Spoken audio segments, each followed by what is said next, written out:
Hello everyone, welcome back to my channel Archana Academy. और आज 7 सितंबर है। DSSB का हम एग्ज़ाम एनालिसिस देखेंगे, सारी शिफ्ट्स का जो TGT नेचुरल साइंस के क्वेश्चन है। इस वीडियो में आप डिटेल्ड एनालिसिस भी देखेंगे विद स्ट्रैटेजी, जो भी कल के शिफ्ट्स के एग्ज़ाम है। सॉरी ये वीडियो थोड़ा लेट है क्योंकि आई वॉज बिज़ी समवेयर। तो चलिए वीडियो को स्टार्ट करते हैं।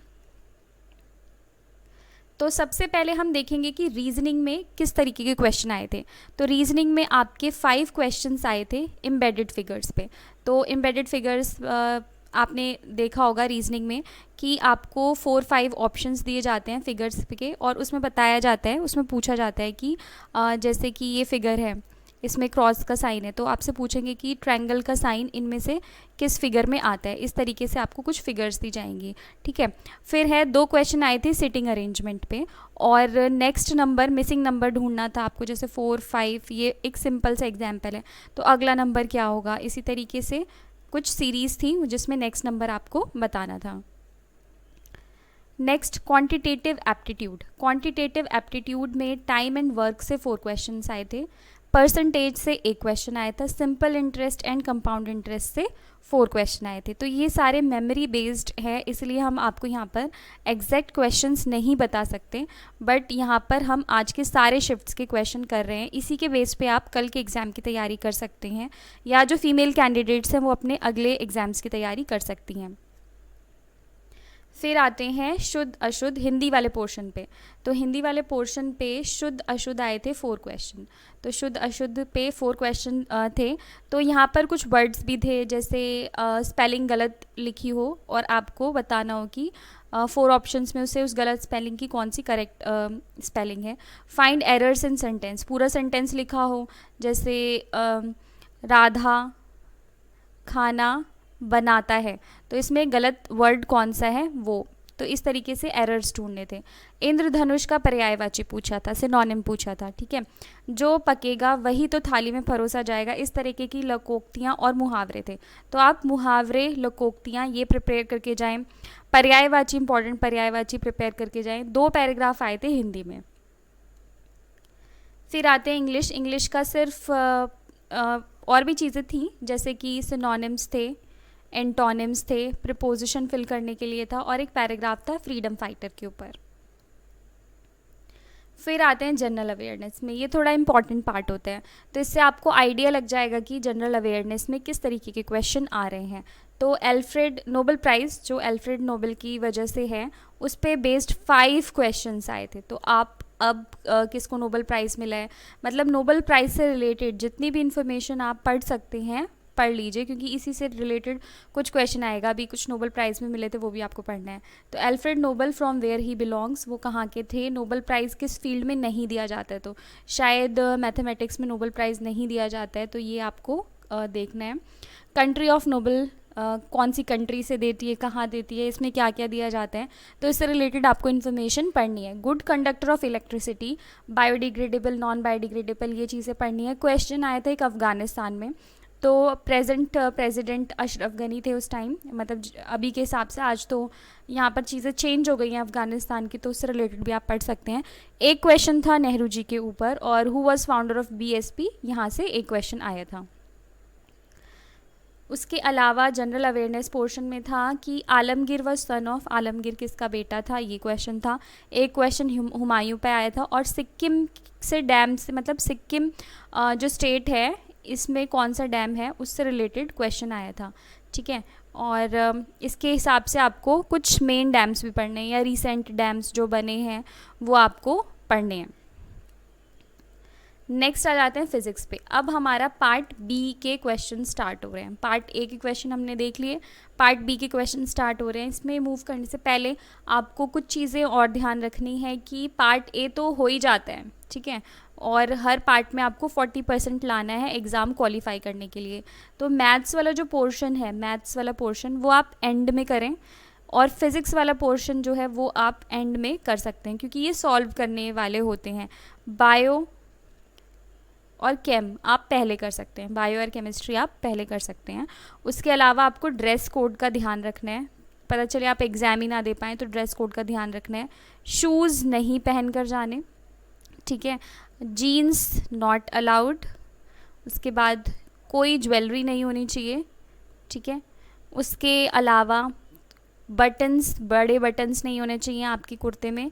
शॉर्ट स्लीव्स होनी चाहिए कपड़ों में, अदरवाइज़ आपकी स्लीव्स को वहीं पर ही सिज़र से गायब कर देंगे, ठीक है। तो फिज़िक्स में आ जाते हैं हम।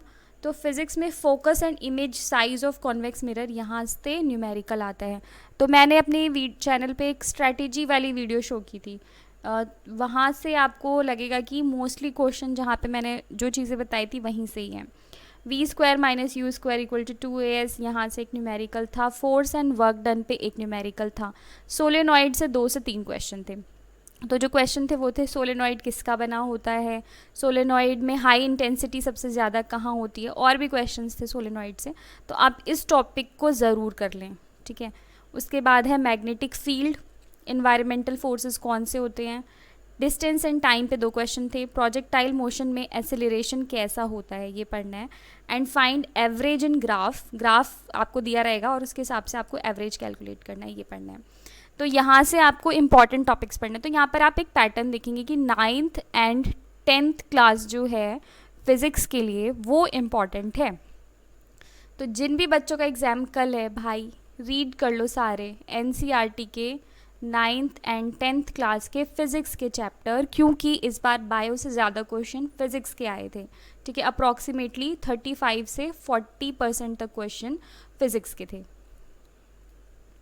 नेक्स्ट इसमें और फिज़िक्स से क्या आया था, रेटिना, प्यूपिल, आइरिस, मतलब आपको आई टॉपिक अच्छे से पढ़ना है। तो ज़रूरी नहीं है सेम यही आए, बट आई से रिलेटेड कोई और क्वेश्चन आ सकते हैं, जैसे ब्लाइंड स्पॉट के बारे में हो गया, फोविया के बारे में क्वेश्चन हो गया, ऑप्टिक नर्व से रिलेटेड क्वेश्चन हो गया। तो आप आई टॉपिक को अच्छे से पढ़ लो। फिर आई डिफेक्ट्स आपको पढ़ना है, मायोपिया, हाइपरमेट्रोपिया, एस्टिग्मेटिज्म। आज तो मायोपिया और हाइपरमेट्रोपिया थे तीनों शिफ्ट में, बट और दो डिसऑर्डर्स और बचे हैं, प्रेस बायोपिया, ठीक है। ये सब चीज़ें आपको पढ़ना है। Virtual image and real image की पोजीशंस पढ़नी है। तो अगर आप 10th क्लास की NCERT की बुक देखेंगे तो दोनों की ही केस में पढ़ना, तो आपको वर्चुअल इमेज और रियल इमेज पढ़ना है। मिरर में जैसे सी पे अगर आपको ऑब्जेक्ट है तो इमेज कहाँ बनेगी, ठीक है। रे कोई प्रिंसिपल एक्सिस के पैरेलल जा रही है तो वो कहाँ से मूव होगी, फोकस से मूव होगी। इस तरीके से आपको रे डायग्राम्स को देखना है। सर्कुलर मोशन पे क्वेश्चन आया था। फिर तो आप यहाँ पर देखेंगे कि फ़िज़िक्स के लिए आपके जो मेजर पोर्शन है वो 9th एंड 10th क्लास से आए थे। ये NCERT से आप पढ़ सकते हैं अभी, क्योंकि इतना ज़्यादा टाइम नहीं है। जिनका कल एग्ज़ाम है वो इसके एग्जाम्पलर क्वेश्चंस सॉल्व कर सकते हैं। नेक्स्ट है केमिस्ट्री। केमिस्ट्री में number of periods and groups, तो आपको पीरियोडिक टेबल वाला जो टॉपिक है वो पूरा पढ़ना है। मेंडलीव पीरियोडिक टेबल, ये सब बोहर्स ने क्या क्या बोला था, ये सब पढ़ना है। HCl और कैल्शियम कार्बोनेट रिएक्ट करेंगे तो कुछ रिएक्शंस आपको पढ़नी है। तो एसिड बेसिस वाला चैप्टर आपको मेनली पढ़ना है। Structure of atom and periodic table वाला चैप्टर मेनली ये आपको ज़रूर करके जाना है। फिर है ऑक्सीडेशन एंड रिडक्शन रिएक्शन, ये दोनों ही शिफ्ट में आया था। तो इससे रिलेटेड बैलेंसिंग, ये क्या होता है, मतलब टाइप्स ऑफ रिएक्शन भी आपको पढ़नी है, ठीक है। और बैलेंसिंग कैसे करते हैं वो भी पढ़ना है। Boiling point of ethanol, valency of lithium, ये इंपॉर्टेंट था। केमिकल कंपोजिशन ऑफ सीमेंट, तो आपको सीमेंट भी अच्छे से पढ़ के जाना है। तो जो 11th क्लास की ऑर्गेनिक केमिस्ट्री है, शायद वो 11th क्लास में पॉलीमर्स वगैरह या 12th में है, वो आपको पढ़ के जाने हैं, ठीक है। Polymers, chemistry in everyday life, ये 2 चैप्टर्स आप थ्योरेटिकल हैं, इसे करके ज़रूर जाएं। फिर आ जाते हैं बायो पे।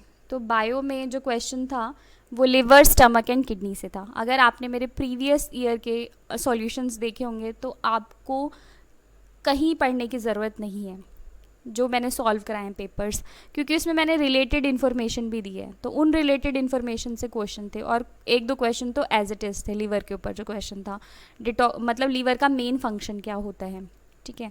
क्वेश्चन ऑन HCl का pH वगैरह ये सब आपको याद रखना है। सेल स्ट्रक्चर, मतलब स्टमक में डाइजेशन के लिए मैंने अभी इस पर वीडियो डाल चुकी हूँ मैं, डाइजेस्टिव सिस्टम, वो आप अच्छे से कर लो। जो डाइजेस्टिव सिस्टम वाली वीडियो मैंने अपने चैनल पे अपलोड की है वो आप अच्छे से कर लें। सेल स्ट्रक्चर, सेल वाले चैप्टर के भी मैंने MCQ डाले हैं। तो आप देखेंगे कि मोस्टली जो इंपॉर्टेंट चैप्टर है मैं उनके MCQs ऑलरेडी अपने चैनल पे अपलोड कर चुकी हूँ, उसको ज़रूर देखें। सिंगल सेल्ड ऑर्गेनिज्म पे क्वेश्चन आया था, तो प्रोकैरियोट वर्सेस यूकैरियोट को का डिफरेंस आपको पता होना चाहिए। स्ट्रक्चर ऑफ जीन का स्ट्रक्चर पता होना चाहिए। तो मॉलिक्यूलर बेसिस ऑफ इनहेरिटेंस, शायद ये चैप्टर का नाम। चैप्टर 5 है जीन्स वगैरह के बारे में, जिसके अंदर है nucleosome model, Francis Crick, Watson and Crick model, central dogma, वो वाला चैप्टर आप करके जाएं एक बार, ठीक है। न्यूक्लियस के ऊपर क्वेश्चन था, न्यूक्लियस मास्टर ऑर्गेनेल, ये इंपॉर्टेंट है। मास्टर ऑफ सेल, ठीक है, ये इससे रिलेटेड इसके फंक्शन क्या होते हैं, न्यूक्लियर पोर कॉम्प्लेक्स के बारे में, न्यूक्लियर डबल मेम्ब्रेन, न्यूक्लियोलस, तो न्यूक्लियस से रिलेटेड सारी इन्फॉर्मेशन पढ़ के जाएं। तो इसका मतलब कि सेल वाला जो पोर्शन है, cell the unit of life, ये बहुत इंपॉर्टेंट है, इसको तो आपको करके जाना ही है। फिर प्लांट हार्मोन से क्वेश्चन था, ये क्लास 10th वाला भी आप टॉपिक पढ़ लें। 10th क्लास में प्लांट हार्मोन्स, फाइटो हार्मोन्स के बारे में है, जिबरलिन, एब्सिसिक एसिड और साइटोकाइनिन, एक और है ऑक्सिन। तो ये चारों हार्मोन्स के बारे में आप पढ़ लें। गैशियस प्लांट हार्मोन कौन सा है, इथाइलिन। तो ये जो चीज़ें मेन जो 1 लाइनर्स हैं वो आप करके ज़रूर जाएं। फिर आता है डेफिशिएंसी ऑफ वाइटामिन्स, आपको पढ़ कर जाना है। इस पर भी आपको मेरे चैनल पे एक MCQ क्वेश्चंस की सीरीज़ मिलेगी, 25 क्वेश्चन है, उसमें सारे वाइटामिन्स हैं। बट आज के पेपर में विटामिन बी आया था, तो विटामिन बी जो है उसके बारे में, C, D, E, K, minerals की डेफिशिएंसी भी आप पढ़ के जाना, ठीक है। एब्सिसिक एसिड को अच्छे से रीड करना है। उसके बाद फंक्शंस ऑफ लिवर, पॉल्यूशन का सेक्शन आपको पढ़ के जाने हैं। जियोथर्मल एनर्जी को आपको रीड करके जाना है।